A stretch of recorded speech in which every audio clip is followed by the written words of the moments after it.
사무엘상 25장의 내용은 오랜 시간 동안 사사로서 선지자로서 자기 역할을 잘 감당했었던 사무엘이 마침내 이제 하나님의 품으로 돌아가는 모습을 살펴볼 수 있습니다. 온 이스라엘 백성들이 그 슬픔을 애도하고 또 참으로 그의 죽음을 안타까워하는 그런 모습을 우리가 확인하게 되고요.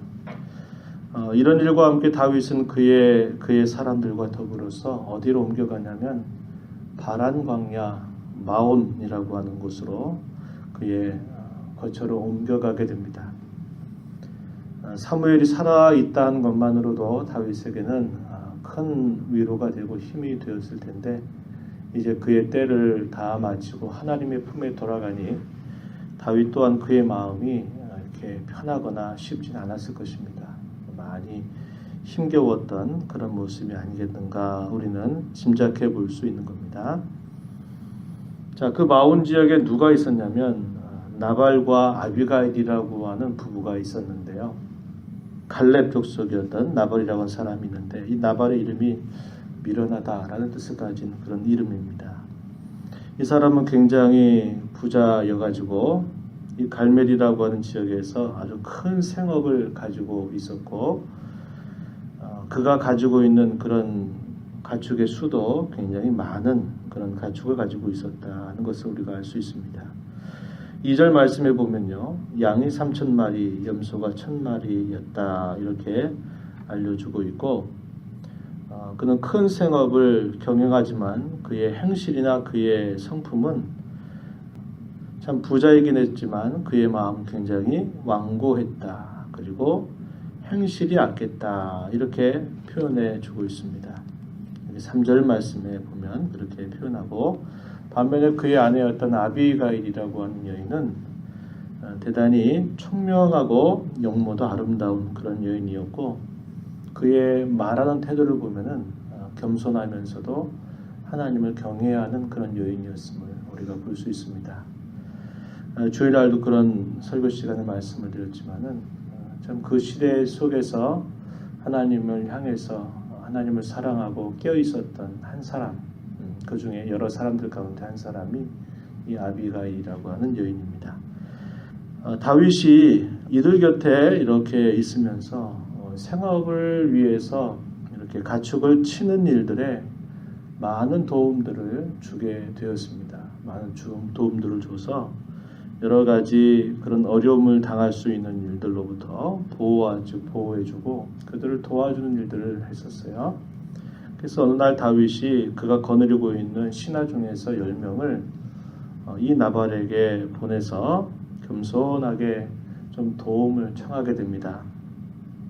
먼저 그 신하들에게 다윗이 부탁한 말은 뭐냐면 그에게 평강을 구하고 또 그의 집의 평강을 구하고 그가 가지고 있는 모든 소유의 평강을 구하라고 이야기하면서 호의를 부탁합니다.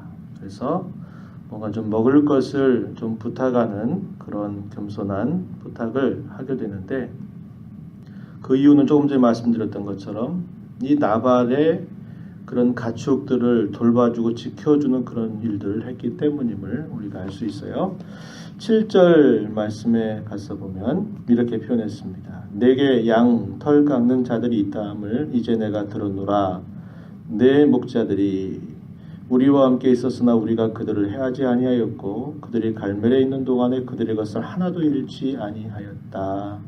이렇게 표현했고 또 뒤로 가서 쭉 보면요. 15절에서도 이렇게 말한 겁니다.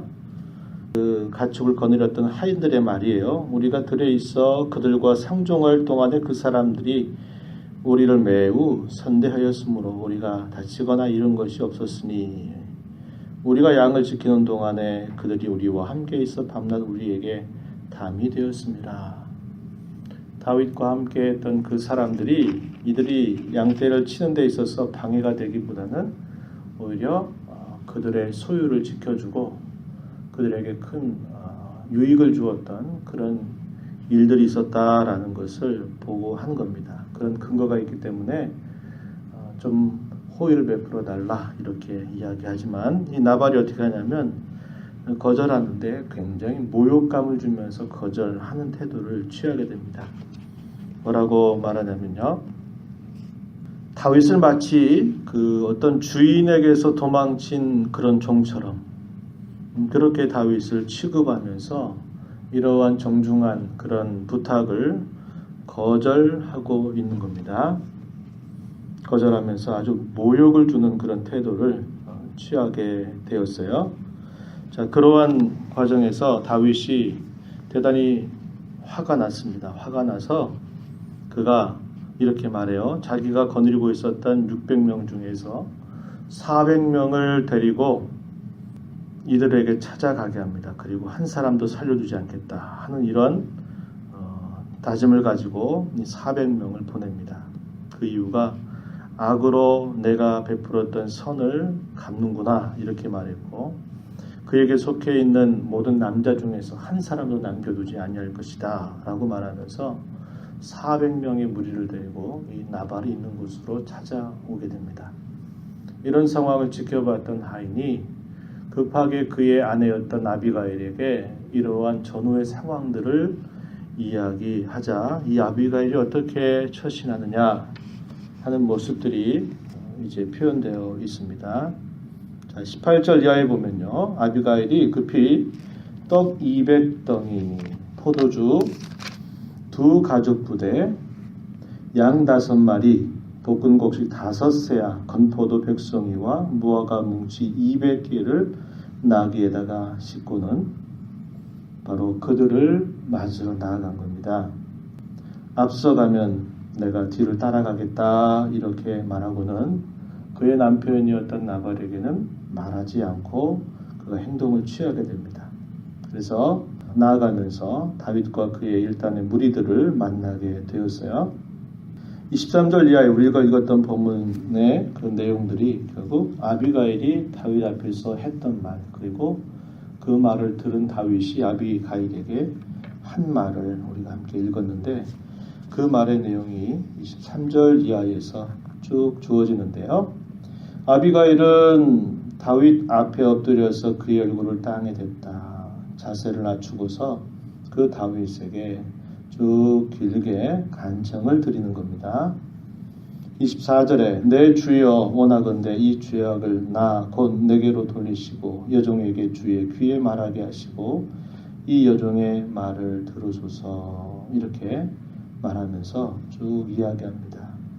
이 나발은 미련한 자입니다. 이렇게 말해요. 자기 남편 나발은 그 이름처럼 미련한 자고 그가 다윗 앞에 아주 악행을 저질렀다라고 이렇게 말하면서 그가 하는 말이 26절에 보면요.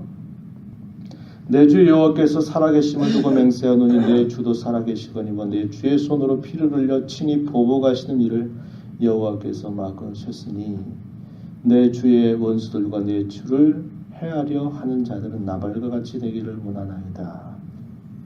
하나님께서 막으셨다고 말합니다. 뭘 막으셨느냐?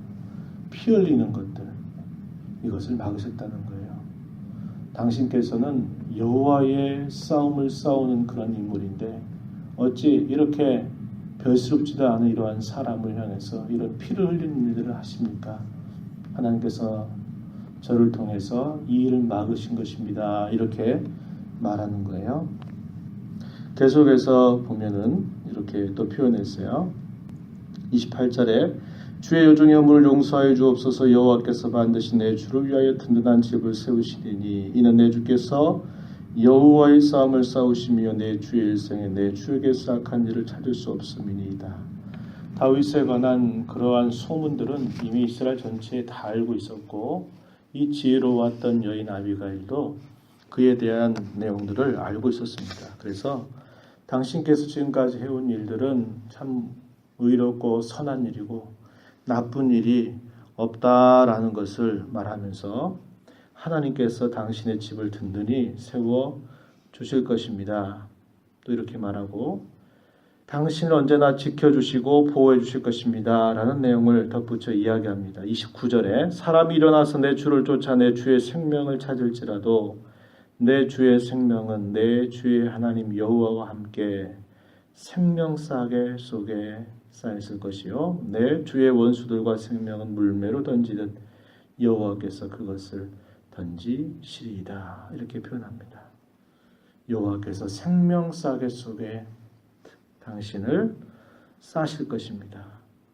내 주의 원수들의 생명은 물매로 던지듯 여호와께서 그것을 던져버리실 것입니다.